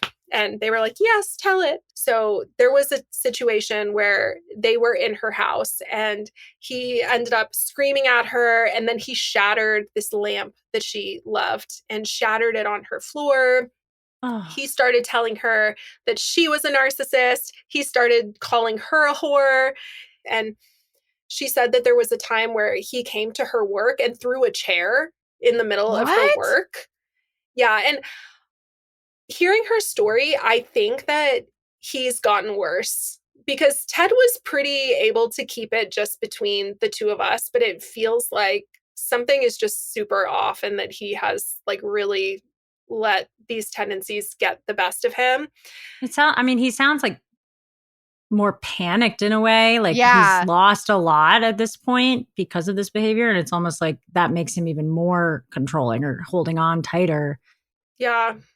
So he's just, it had been ramping up a lot. And finally, she said that he would look like a different person when this would happen. Like there would be a different look in his eyes during this time. And she was going back and forth on if she was going to continue talking to him. And she kept telling me on the phone, I was so stupid. But I think when you're in such a dark place, everything's confusing. I can only imagine having lost so many people, like the just fog that you were in. Yeah, you're just trying to. That's why I think that's why he went for her. Yeah. So there was one final situation, which I feel like it is her version of the Disney World burger story, because it is equally ridiculous. And so there was a situation where she was going to go with her daughter and her grandchild on a business trip to South Carolina. Now, Ted said, that's so crazy. I'm also going to South Carolina that weekend. And he said, so while I'm there, we should hang out. So she agrees. She's like, okay, I guess we'll hang out while we're in South Carolina, since we're going to be across the country at the same time. So there was a time where she is with her grandchild, who was 2 years old, and they decided that they were going to go to this outdoor shopping center. And when they got there, he said, okay, why don't you go inside the Starbucks, and I just have to use the restroom real quick, and then we can get a drink and then we'll walk around. She's like, okay, sounds great. So she goes into the Starbucks and she's sitting there forever. And it takes him so long to come to the Starbucks. And she has no idea what's going on, to the point where she's like looking at the watch, like, what has happened? Where has he gone? He fall in? Literally. To this day, she has no idea what he was doing. But when he came into the Starbucks, he said, let's go. And he looked really pissed and really angry. And she had no idea what was going on. So she said, wait, I thought you said that we were going to get a drink. And he lost it on her in the middle of this Starbucks. He started screaming at her. He called her the C word in the middle of this Starbucks in front of her 2-year-old grandchild. Yeah. And she has no idea why he's mad. All she said was, I thought we were going to get a drink, because she has been waiting there this entire time to get this drink. And he is just exploding on her in the middle of this Starbucks. So she's like, okay, I just need to get to the car. I need to get back to the hotel. So she grabs her grandchild and she starts walking to the car. But she is dependent on him because this is his rental car. She doesn't have a car. And the rental car has her grandchild's car seat. And she's like, I can't call an Uber because I don't have anything to put my grandchild in. So she just walks to the car and she's like, if I can just get back to the hotel. So he unlocks the door, and right as she is about to open the door, he locks it and he says, find your own way home to her. And I remember that he used to do stuff like this to me too. I had actually forgotten until she told me the story, but he would do stuff like that, like lock it at the last second, kind of as like an FU. To humiliate you. Yeah. Yes. So he's just screaming at her outside of this car. And all of a sudden, like, a woman walks up, and I think that she was actually going to defend Daisy. Finally, someone stepping in to help. And he ended up unlocking the car because he didn't want to talk to this lady. So he's like, get in. So she gets in the car and she's trying to put her grandchild in the car seat. So she's in the back and he sits down and he takes the rear view mirror and he pushes it down so that he isn't able to look at her in the mirror. And he says, I can't even look at you. You're so effing disgusting. Ew. And she still has no idea what's going on. So at this point, he ends up flipping the mirror back up, and she said that she ended up looking at him and she said, I feel really bad for Jubilee. And wow. He did not like that, obviously. That would cut him deep. Oh. Because at this point, she realized everything that you said is probably not true. And you were the one who was abusive to her. Yep. And she was able to get back to the hotel. But pretty much after that, they haven't spoken. And I think just hearing all of this from Sarah and hearing this from Daisy, I have finally realized that I just did not ever know this guy. I cannot believe that I ended up marrying someone so crazy, and I don't know what's going on with him. And she did tell me that there was a situation where she was over at Ted's house, because remember, Ted is still living with his dad. Right. And he ended up exploding on Daisy in front of his dad. So now I know that his parents are aware of how he is. And the dad ended up following Daisy out of the house because, Ted's screaming and she's like, I need to get out of here. So she starts walking to the car, and Ted's dad followed her and he said, I'm so sorry, Daisy. He's always been this way and we have no idea what is wrong. Oh my God. And I have a lot of complicated feelings. I've had a lot of people ask me, what do you think about Ted's parents now? Because when I left, I still loved them. I still viewed them as second parents to me. But knowing now that they knew his entire life that there was something really wrong and that he had these problems and that nobody warned me, it is very hard to... I imagine. Oh my God. And it's hard because I think in a way they're victims of him too. Like, sure. Yes, they should have protected me, but there was even when I ended up leaving Ted, I ended up having a phone call with his mom, and she cried on the phone and she begged me to stay with him. Yeah. And it was very... Really? She did. And did you tell her everything? Yes. I did. God. I said, what do you want me to do? He strangled me. I don't want to die. And she was like, please, maybe he can get help. And it's hard because I know that's infuriating. Like, I can only imagine that everybody listening is like, F that. And also, like 100%, absolutely. That was so inappropriate. I just think his mom was such an emotional person. Like, she couldn't help herself, like, in a way. She just didn't want to lose me. And it's sad. I feel bad. But finding out all of this stuff, I have realized that I never really knew anything about him. And there is a lot of frustration at the church. The fact that this fake prophet con artist guy conned me into marrying him, and then the church just completely failed Sarah, that they didn't believe her and that they let all of this slip through the cracks. Like, it is so dangerous what they did. All of them. So dangerous. Yeah. And they're lucky that all three of us are alive and okay, because they really failed all of us in a way. But yes, that is the crazy story. I cannot. Oh my Oh, God. Jubilee. It was a lot. So I've been sharing a lot because I think for me, I did not know the signs to look for. I didn't know what I was experiencing. They don't teach you that stuff. I know they don't. And I wish, little plug here, everybody should read the book, Why Does He Do That? By Lundy Bancroft. It's so We good. started a book club. You should read it. It's called Why Did He Do That? Or Why Does He Do That? Why Does He Do That? It's a great resource for domestic violence. I read it when I left Ted, and I think it's called Why Does He Do That? Inside the Minds of Angry and Controlling Men.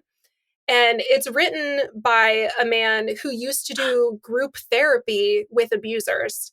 And oh my gosh, I'm looking it up. Yes. And it's very well regarded in domestic violence circles. They tell pretty much all survivors to read it because it really helps you make sense of what you went through. I think it is the number one reason why I was able to leave and not go back, because once I read it, it was so transparent. I was like, wow, he is textbook abusive.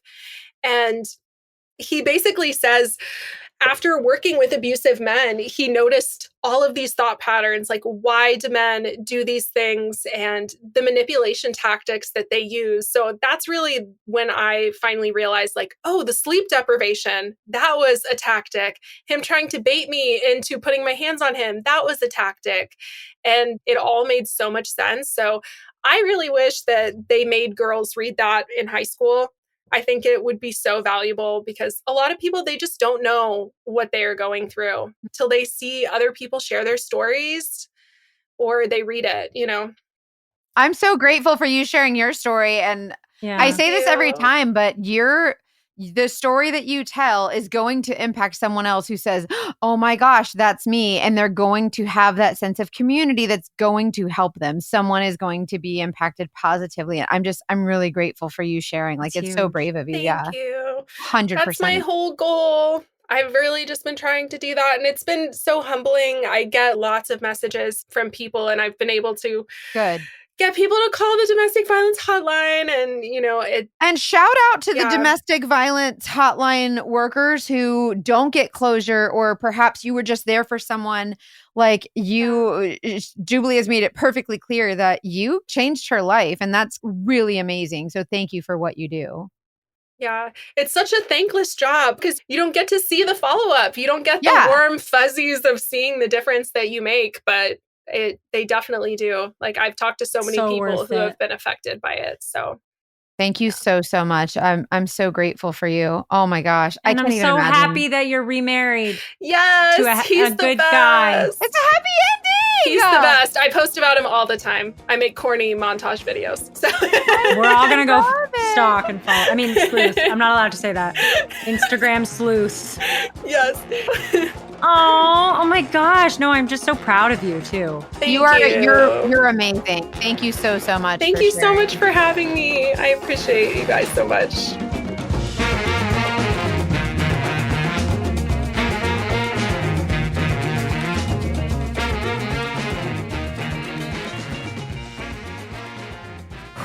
That's so much to swallow, right? So much. I'm so glad she's okay. You guys, first of all, Jubilee told her story, right? Like, she was here to tell her story, and I'm glad that she used her voice and told her story.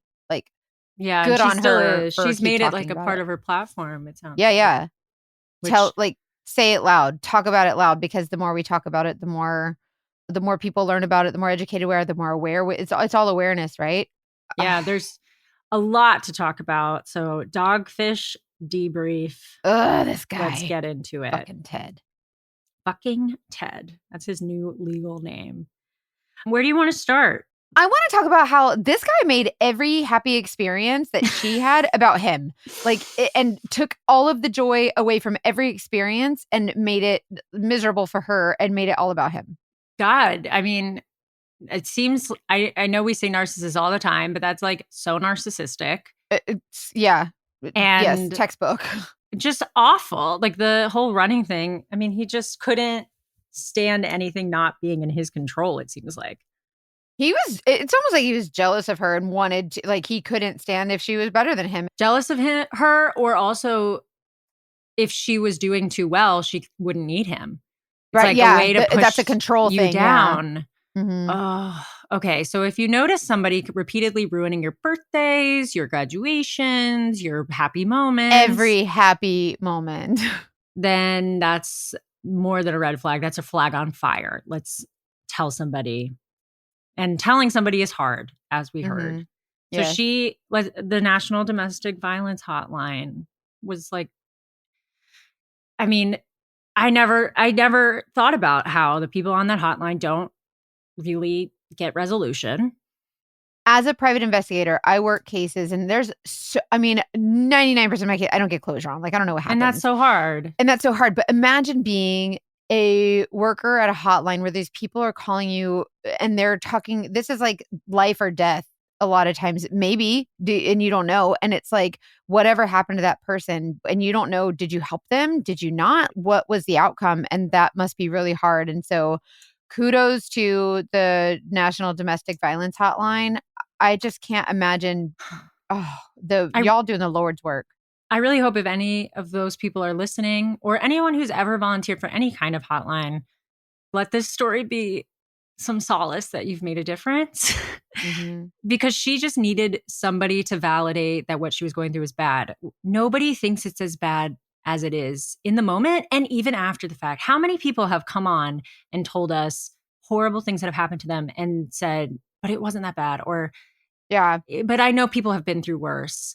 Like, it's so, and I do too. Like I mean, I've talked to you about things that have happened to me, and I'm like, I can't even call them, like, I don't feel comfortable calling myself like a survivor of sexual assault because it's hard to say those words, right? It's hard. Yeah. And you need other people to be like, hey, this did happen to you. Your feelings are valid, or your numbness is a defense. Yes, and that's exactly why I like when people like Jubilee and our other guests share their stories, someone else can say, oh my gosh, she went through the same thing I did. This is absolutely abuse or whatever. And it'll actually spark that conversation and bring it to light that what you went through is valid and it is something that needs to be discussed. That's why I think it's so important to continue to share our stories. Totally. And we've talked about how we don't tell our mothers when somebody's shitty to us until we're ready to cut them loose. Because as soon as you tell your mom, at least in both of our cases, it's like, all right, they're done. Like, there's no going back from that. She talked a lot about that, where she didn't want to tell people in her life because she wasn't ready to leave. She didn't want them to think badly of him, of her, if she stayed. And then in a way, she kind of herself along with his isolation because of that. And I mean, we talk about how to be a friend to somebody going through a relationship like this, but I think it's, I don't know, like how do we make ourselves available to people without them feeling like we would be upset? Yeah, we've learned that you can't make them feel stupid. Like, oh, how could you be in a relationship? This is obviously a bad idea. Like, to them, it's not. And the thing also with the public humiliation, like Ted humiliated her in public and embarrassed her to make her feel little. Like, he wanted to make her feel small. And so those things really take a toll on your psyche. They wear down your confidence in yourself when someone humiliates you like that and you're afraid to say anything. He would embarrass her. Like, it was awful. And then, okay, this is another topic. The sleep deprivation, and then like taking advantage of her disability and flushing her sleeping pills down the toilet. That's physical abuse, no doubt. Like, that's, I'm like livid. It is never someone else's decision when it comes to our body and our medication and what we're doing, like medically. And it's hard for me to talk on because I don't know anything about anything medical, right? But I do know when you're struggling to sleep and you need sleep meds, or you have fibromyalgia and this is your only way to escape pain. That is a huge, like, they could never lay a hand on you. That is so abusive, so manipulative. It's disgusting. I don't know why I'm so sick to my stomach over that. Like that. Well, because it's like you're affecting this whole person's body without laying a hand on them. Well, you just put it great, where it's like they don't have the right to make any decision about you and your health. And they not only did that, but also did so in a way that primes you for more abuse, because sleep deprivation is a tactic. Yes. And then hurts you. I mean, it's just, he should go to jail. Well, sleep deprivation also, like, I don't know if you guys have ever, for someone to manipulate you into not sleeping, that takes a toll, number one, mentally, but number two, physically, your body wants to sleep, right? So imagine the torment that your body goes through when you can't sleep when your body wants to. Like, I don't know if you've ever thought about that, but it's Have I thought about it? I mean, I've never, fortunately, been in a position where a partner was depriving my sleep, but I do think back to college, where I had the least amount of sleep and the worst health in my life, and I was sad all the time. I mean, I had a good affects you, but like I thought, I looked back, and a couple years later, I was like, oh, you were just tired all the time. Like, that's why your face was puffy. Like, girl, chill. But it makes you not yourself. I also didn't like how he always said, you have to forgive me in the name of Jesus. Oh, bless it. That religious abuse is so, like, that's so hard too. Cause I grew up a Christian girl. Like, I'm Southern Baptist, right? My mom was a pastor. Like, I grew up in the church. So I understand. But to manipulate someone into submission by using that religious stance, by saying, oh, like, this has got to be. Well, you're not forgiving me.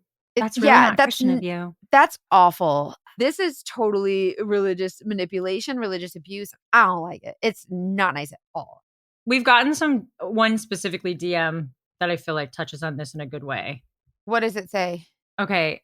I'm going to share not the name or like word for word, but the basics of a DM we got from someone who was so kind. who had recently left a space that was similar to what Jubilee described. And the episode was, this was just the part one, but it was hard for them to hear, but they felt it was important, pushing a marriage and the beliefs that were just like very manipulative. And now they left that church 3 years ago and then is now trying to go to church again because religion is a huge, beautiful part of their life, but they feel really on edge in religious spaces. And it broke my heart because we both in different religions have beautiful relationships to those communities, but it's such an easy way to prey on unmet needs if you have that. And I don't know how you protect yourself or find peace in communities like that after you've been through this, but I know it's possible. So as someone who grew up in the church, I have my own relationship with God. That is, I don't push it on anybody. It was pushed on me by not my parents, but some other family members. And it got to the point where I was like, stop pushing it on me. Like, it was very frustrating. It's personal. And yeah, it is very personal. And for me, it kind of taught me that my relationship with God is mine and mine alone. Where it starts to get a little iffy for me is when we talk about like raising folks from the dead, for instance. Sure. Like they think they're helping people, and to speak on it is to say, well, your way of thinking is wrong. And I'm in no position to do that at all. Like, yeah. But I do think that using that manipulation with someone who clearly doesn't have those same feelings and you're trying to push that on them, then it becomes abusive, in my opinion, and manipulative.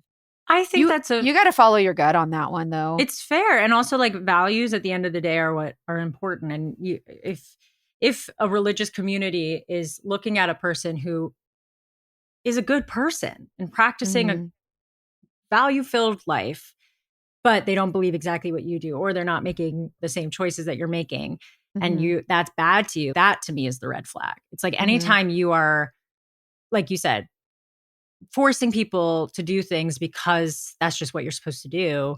Yeah. Whether it's religious or otherwise, it's dangerous because you lose your sense of self.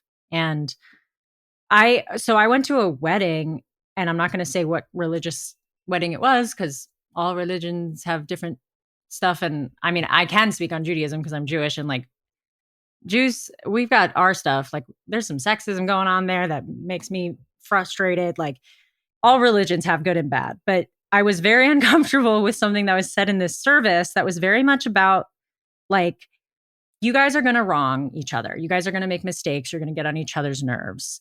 But those weren't the words. It was like, you are going to he basically was like, you're going to really want to leave.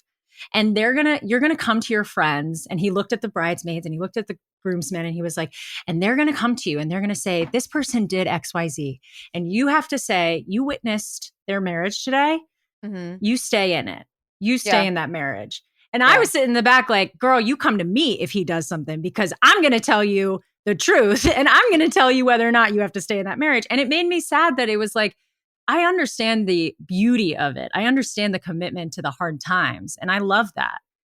But there's a line. I don't like the idea that like, no matter what they do, you made a commitment. No, this is not. That unconditional love, quote unquote, type of thought process. Like, I love my son unconditionally. There's nothing he could do, anything at all that would make me stop loving him.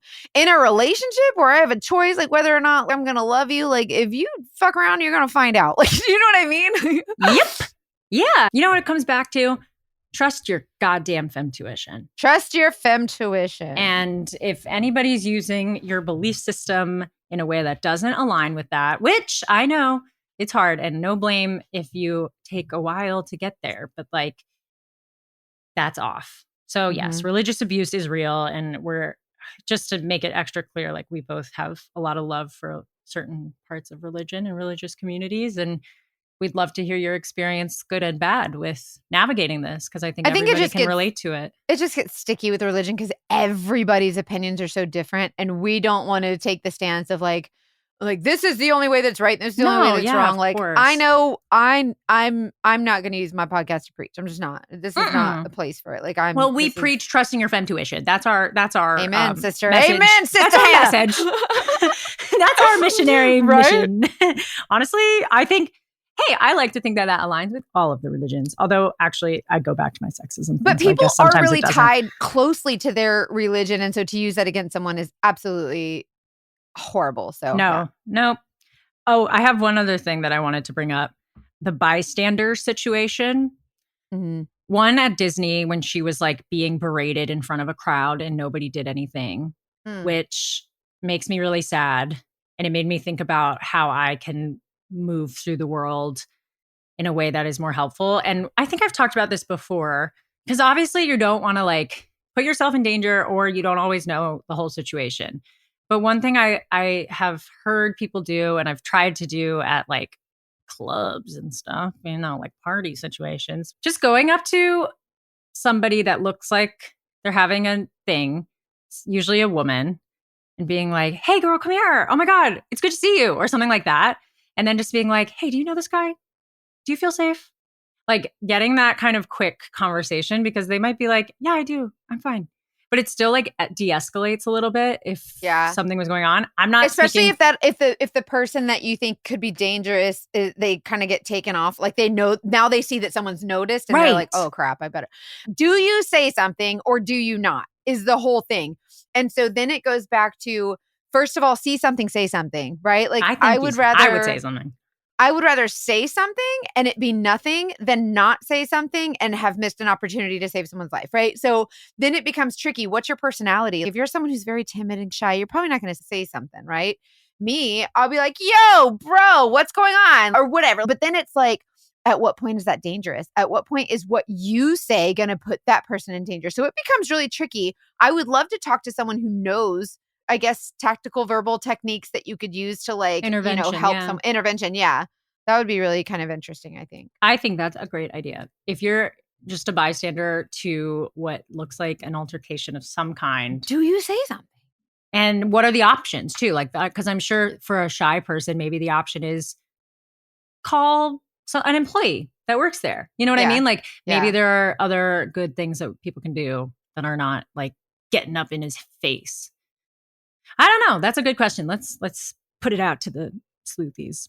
I'm just grateful that thank you, Jubilee, for sharing your story. And you guys, please email us your stories also. We want to be a voice for you. You use our podcast as a voice, as a platform to say what you're scared to say. Share it with others who can learn from it and benefit from your experience.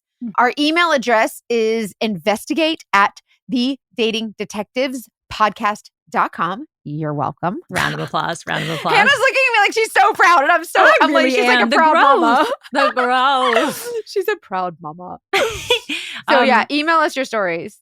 Yeah. And like we said at the beginning, Patreon is $5 a month. And we do extra episodes. We do live streams. We started a book club. And I will tell you the book we're reading this month, which is called It's Not You by Dr. Ramani Durvasula, who's a narcissist expert.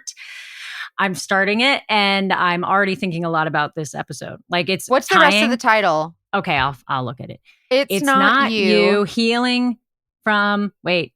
Identifying and healing from narcissistic people. Okay. So and this is, you said this is the one where it's actually focused on the victim as opposed to the perpetrator, the narcissist, whatever. Like we're talking about the actual person who dealt with it. She obviously talks about what narcissism is and stuff, but she's a lot less interested in understanding narcissists and a lot more interested in understanding the effect they have on survivors. She was like, as a therapist, there's a lot of teaching on how to be a therapist for narcissists, but she's like, there's not a lot of teaching on how to be a therapist for people in relationships with narcissists. Right. So we're into that. We like that. I like it. So send us your stories. We want to hear from you. Join the book club. Join the Patreon. It's $5 a month. And as always, trust your intuition. Bye, everybody.